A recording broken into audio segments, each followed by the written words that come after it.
Assalamualaikum warahmatullahi taala wabarakatuh. Waalaikumsalam warahmatullahi wabarakatuh. Pemirsa, pada kesempatan kali ini saya kedatangan tamu dari Provinsi Riau, namanya Ustadz Ahmad Siregar. Assalamualaikum Ustadz. Waalaikumsalam warahmatullahi wabarakatuh. Dan beliau saat ini didampingi oleh istri tercintanya. Assalamualaikum Ustadzah. Waalaikumsalam. Baik, pada kesempatan kali ini kita akan belak-belakan ya, mengupas terkait poligami.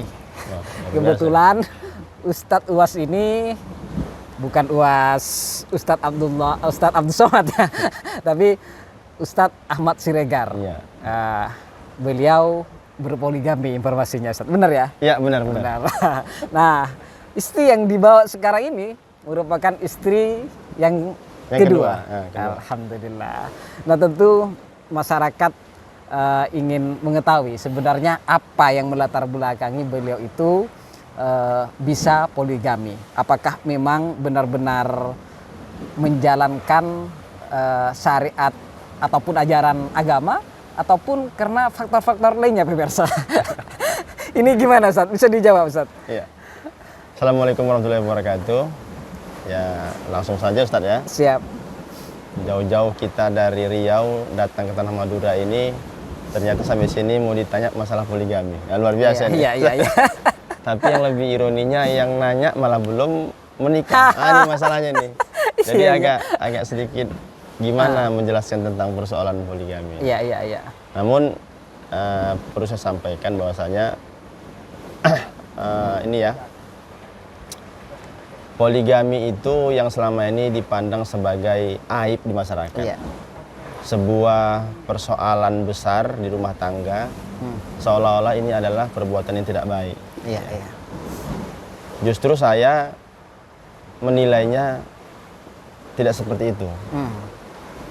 Poligami itu adalah syariat. Iya. Ya, syariat yang mana beberapa ulama juga yang mendukung tentang poligami itu merupakan sebuah perintah. Ya, perintah.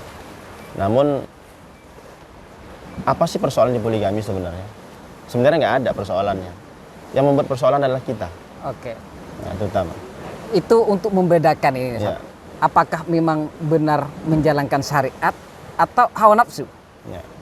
Jadi kalau cerita tentang syariat atau hawa nafsu adalah persoalan yang sebenarnya kita ini kadang-kadang nggak sadar tentang membicarakan diri kita sendiri. Iya. Ini loh.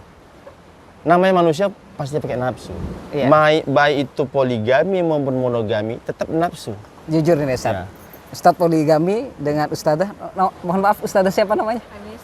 Ustadzah Anis, karena syariat atau hawa nafsu ini? Atau dua-duanya ini Ya nyampur? begini, saya sebutkan ya, nggak istilah hawa nafsu dan syariat itu adalah hawa nafsu dan syariat itu adalah dalih, bukan dalil ya. Oh iya. Dalih orang-orang tidak sepakat dengan poligami.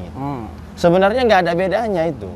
Iya. Mau syariat mau nafsu tergantung pada saat berpoligami itu sesuai syariat enggak. Oke. Kan itu kan. Jadi Siap. nggak ada istilahnya dasarnya syariat. Emang kalau monogami itu dasarnya syariat atau nafsu. Kenapa poligaminya aja yang dibahas tentang harus dihukumi dengan ini kamu poligaminya nafsu atau syariat? Memang monogami nggak ditanya. Kan gitu ya.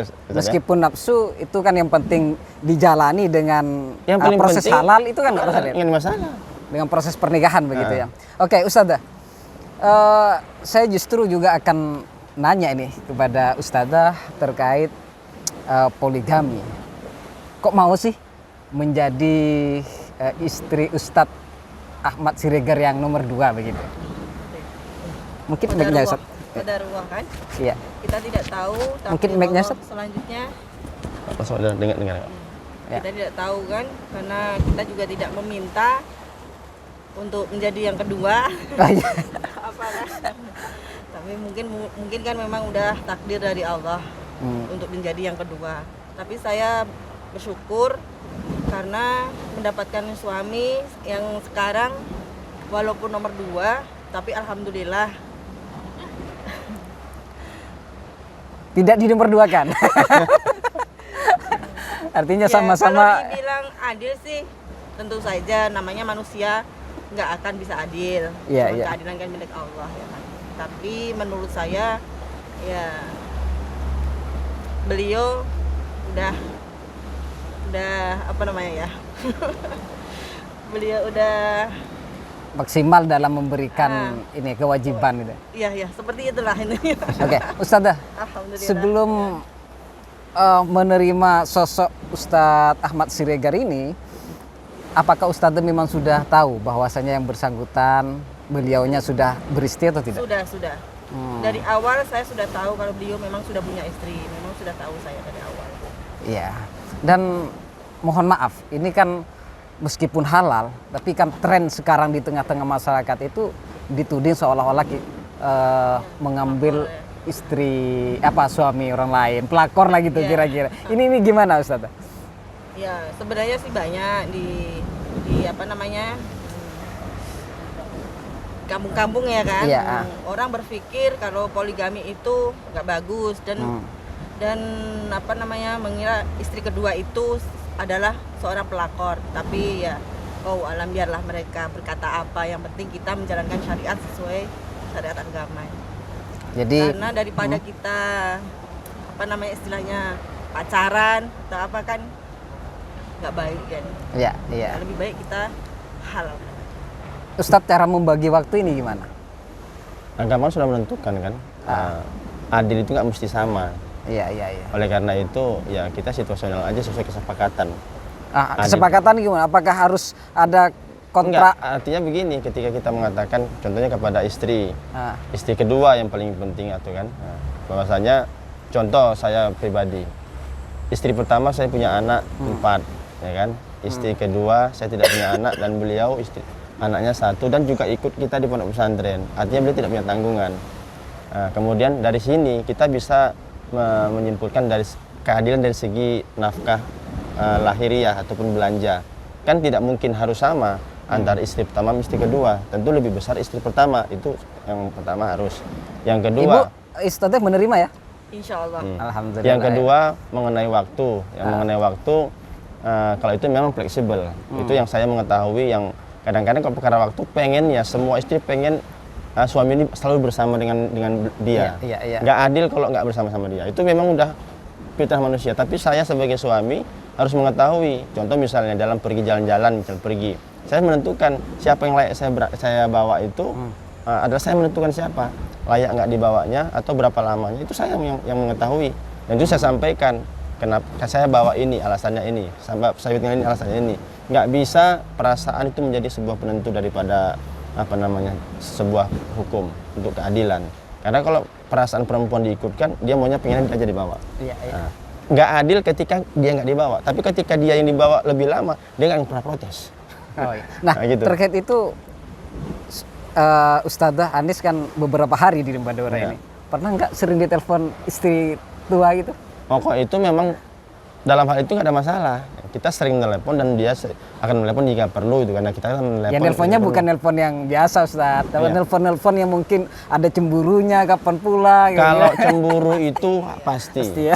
Kita bersama istri kedua, istri pertama cemburu itu wajib, pasti. Kita bersama istri pertama, istri kedua cemburu itu wajib. Harus itu memang harus wajib. Nggak cemburu. Pernah berantem nggak? Ya. Ustadzah dengan yang istri. Kalau berantem ribut sih enggak.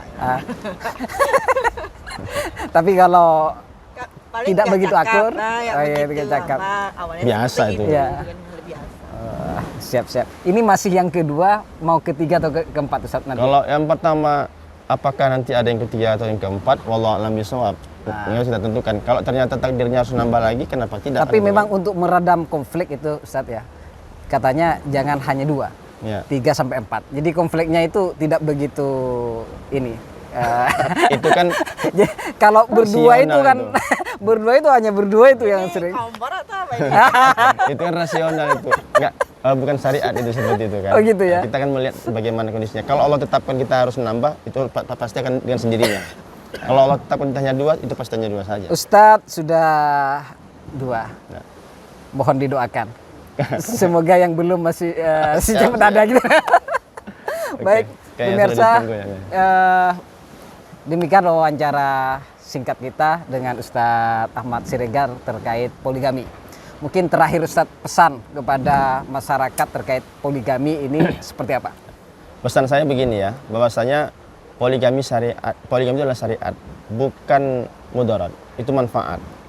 Salah satu penghalang daripada poligami adalah mindset kita yang salah selama ini. Bahwasanya kita pandang itu adalah sebuah mudarat sehingga orang menolak. Iya. Maka pandanglah poligami sebuah syariat yang mulia, ya. Itu adalah datang dari Allah Subhanahu wa taala. Pandanglah itu sebagai yang hal yang mulia. Insya Allah tidak ada Iya. persoalan. Terakhir ini Ustadz, lupa, mungkin mewakili dari masyarakat yang ingin bertanya. Poligami memang oke diperbolehkan dalam agama. Rasulullah juga kan menjalani itu kan. Akan tapi kata orang-orang itu untuk poligami Rasulullah ya yang dinikahi adalah janda, yang dinikahi adalah orang yang lebih tua dan sebagainya. Nah, seharusnya oleh para pecinta-pecinta poligami juga mengikuti gitu, Ustaz. Ya. Tidak mengikuti yang cantik, terus kemudian yang tidak seperti apa namanya, mungkin orientasinya pada nafsu itu tadi. Ini gimana tanggapannya, Ustaz? Jadi begini, di dalam bab munakahat ya dalam fikih itu, bab poligami itu dijadikan sebagai pembahasan terakhir. Dan itu ada levelnya. Untuk menjawab itu kita tidak bisa spontanitas. Harus mengetahui dulu tentang persoalan bab munakahat secara detail, secara lengkap, baru dan mengetahui tentang apa itu poligami, baru bisa menjawab itu. Karena nggak bisa kita jawab, karena nggak akan paham. Bab itu sangat panjang sekali, ya kan? Oke. Nah, oleh karena itu yang paling penting adalah pesan saya, robah mindset kita hari ini tentang poligami. Poligami bukanlah polusi tapi solusi. Oke, terima kasih. Begitu pemirsa, semoga bermanfaat bagi kita. Assalamualaikum warahmatullahi taala wabarakatuh. Waalaikumsalam.